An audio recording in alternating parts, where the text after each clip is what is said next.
Hi there, Rhonda without an H here, and today we are cooking up fabric paper, fabric paper, whatever you want to call it. We're going to play and have some fun. To make mine, I use a Modpodge. There are different kinds. This one is a gloss because that's what I have on hand. I like the other as well. The basis of this, there are other YouTube videos out there, so I just thought I would do my own take on that. And what we're going to do is I'm going to start with this delicious vintage handkerchief. See how this luscious tatting. I love tatting. Yay! I love tatting. You know I love tatting. Okay. And we just layer. So let me get rest of my supplies together. We'll get started. So first of all, let me move some of this stuff and hang on.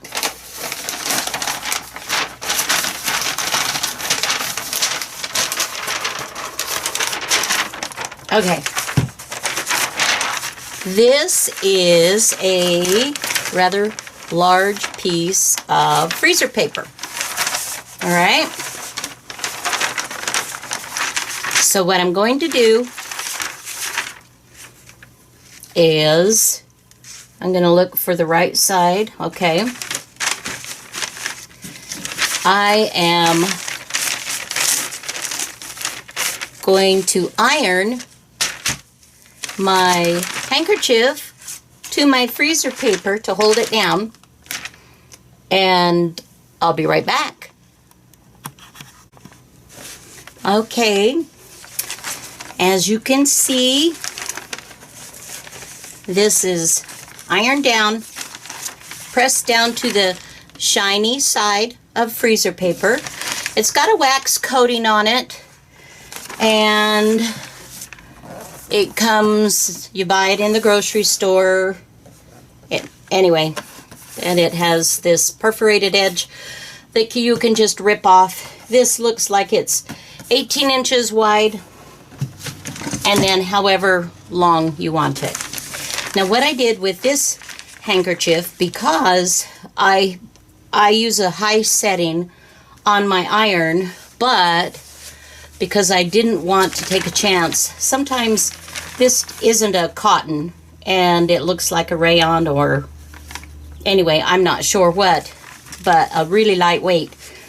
And so I took it in stages and laid this over and then ironed, pressed down till it was attached, and then, whoops, oh, it's falling off.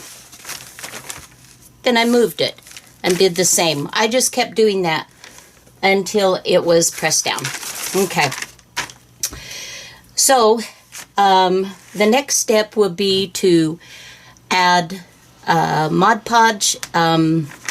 You can also do what's it called? Medium. You can use a liquid medium as well. This is just what I have. So I'm going to use not one of my better paint brushes. I'm going to use just these cheap little things that you can get in the dollar store or Walmart. And I'm going to pour Modpodge on and give it a good coating. I'm going to go in areas, and the idea of this is you're just building up. You're building up layers. I'm going to add some fabric. I'm going to add paper, probably some ribbons, maybe some yarn, lace, just different things. And the idea is it adheres with the medium that you put on. And then as you add layers, and I'll show you that when I get done a little bit here, I'll show you kind of the process. And then I'll show you what one looks like that's finished, so you can see. It's a lot of fun. This particular one, because this has this gorgeous brown tatting around, I decided I'm going to add some of my coffee dyed vintage looking and vintage papers. I've got dictionary pages, I've got pattern paper, tissue paper. This is from an old stamp book that has all these amazing images and stamps. It's just this delicious book that I love these pages.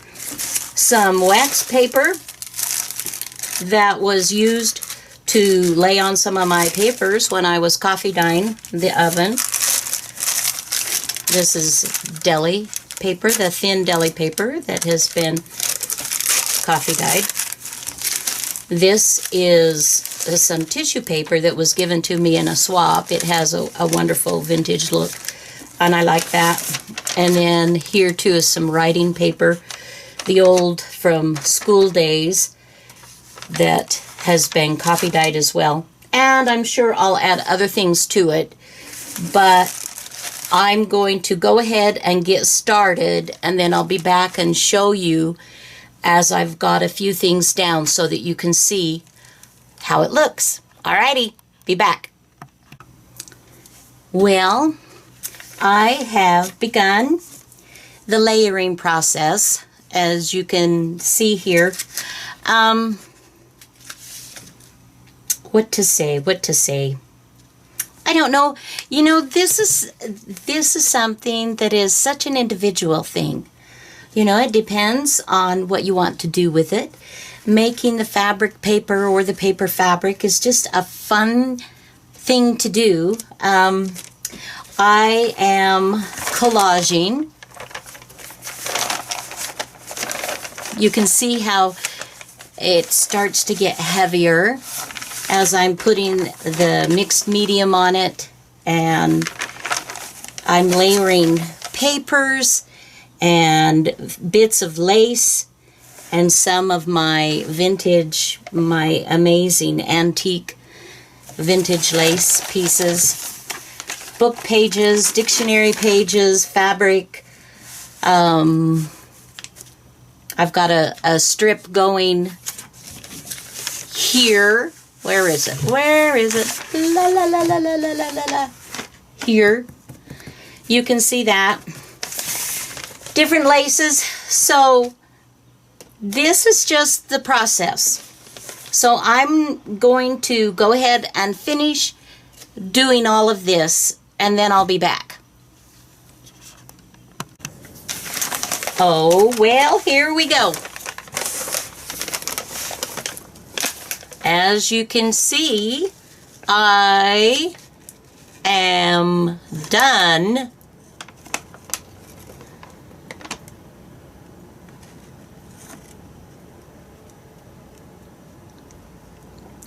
I have added lace and papers and more lace and fabrics.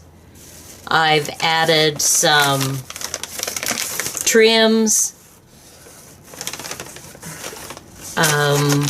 old vintage doilies. This is actually, I am in love with this. And it is dry. I finished it up yesterday, and then it was too late to videotape, so I just let it set overnight, and it is now dry. So we're gonna peel this. I want you to see how easy this process is. I just start somewhere, anywhere.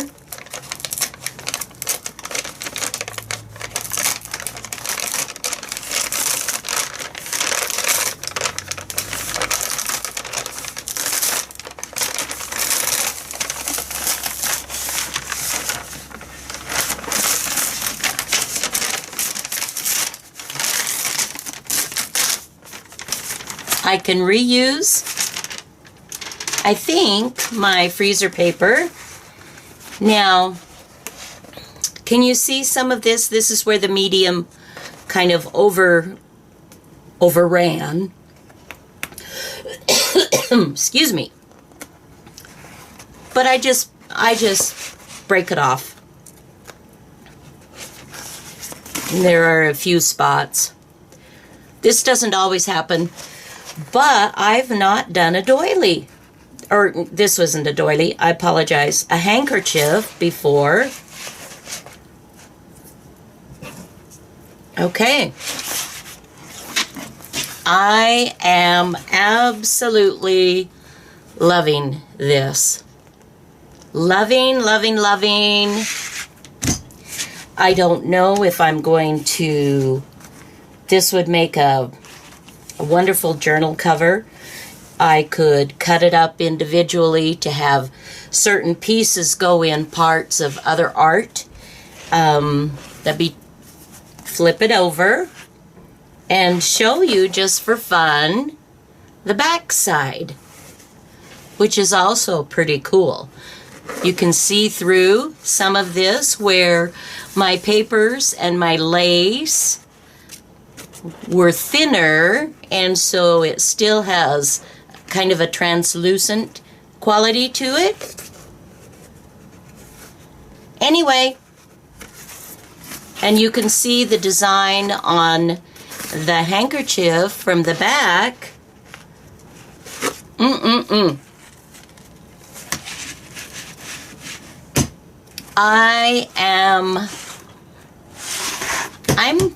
pretty happy with this. I hope you'll make some fabric paper fabric, whatever it is. Do something fun with it. Now I want to show you one more piece, just to give you another idea of what you can do. This is one that I also made previous to the tutorial yesterday. This is a little bigger, and I have included on this one, I have paper napkins, I have bits of doilies that I cut out, lace, napkins, more paper. This is more of a collage style, random. A few bits of ephemera paper, odds and ends, and some eyelash lace. Not lace, eyelash yarn in here. And here is, again, let me take off the freezer paper. Voila! Now, isn't that cool? Look how I've got pattern paper in here. Now this one was not made, as you can see, with a handkerchief. Believe it or not, these are used dryer sheets that I just put on, I ironed on to my freezer paper so that there were no holes, and then I put a press cloth over so that I didn't get the waxy part of the freezer paper on my iron when I ironed it down. And this gives a very thin backing. You can't even tell. I'm sitting here looking at it in person, and I can't, it doesn't look like there's anything holding it together. But there is. So you can use all kinds of things, you guys, as your base. I've also done this using muslin as a base, and that's a whole different, that's a cool thing as well. I've now done, okay, look. See the dryer sheet? Okay. So I've done muslin as a backing. I've done dryer sheets as a backing. Now I've also done handkerchiefs as a backing. So this is just going to be fun. And I'll do a future video when I decide what I want to do with my amazing papers to show you, give you some ideas of what I've done. Anyway, I thank you for watching and hope you have a fabulous day. Bye till next time. Bye-bye.